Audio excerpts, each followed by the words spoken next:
அந்த நிறைய வீடியோஸ் பார்த்தேன் வந்து நார்மலாக வந்து அந்த ஜேம்ஸ் வசந்த்ன்னு வந்து ஒரு ஆள் இருக்கார் வந்து அவர் வந்து இப்போ நார்மலாக வந்து தமிழில் வந்து அந்த பிள்ளைகளை வச்சுட்டு வந்து ப்ரோக்ராம் எல்லாம் பண்ணார் வந்து அந்த மொழி ப்ரோக்ராம் எல்லாம் பண்ணிக்கலாம் வந்து நல்லா இருக்கும் வந்து வேறு இருக்குமா. ஆனால் இப்போ அவர் தடுமாறுறார் வந்து. இப்போ அவர் மட்டும் இல்லை, உலகத்தில் இருக்கிற வந்து இந்தியாவில் இருக்கிற வந்து தமிழ்நாட்டில் இருக்கிற எல்லோரும் தடுமாறாங்க வந்து.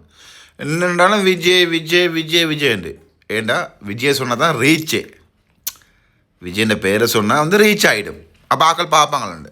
ஆக்கள் பார்க்குறது வந்து உங்கள்ட கருத்தை கேட்குறதுக்கு இல்லை, நீங்கள் விஜய் பற்றி என்ன சொல்ல வாரீங்கன்னு இது விஷயம் மட்டும்தான் வந்து அவள் வந்து கேட்குறது தான் பார்க்குறது. ஓகே. ஆனால் இதில் ஒரு விஷயம் இருக்குது தெரியுமா?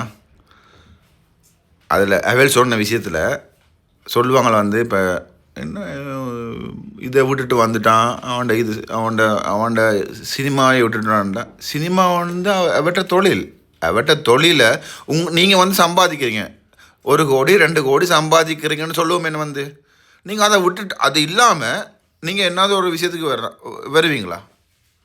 மனசாட்சி எதோ சொல்லுங்கள் வந்து வர மாட்டீங்க.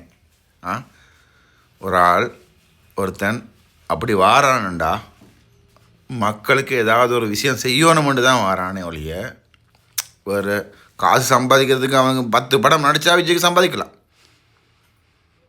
அதை வந்து இதில் போட்டுக்கொள்ளுங்க வந்து தேவையில்லாத வந்து அந்த சில்லறை பசங்களில் வந்து சொல்லுவாங்க தானே வந்து ஜேம்ஸ் வசந்த் மாதிரி சில்லறை அவன் சொல்லுவாங்க தானே வந்து அவனுக்கு வந்து அந்த கட்சி வரி அது வேணாம் ப்ளீஸ்.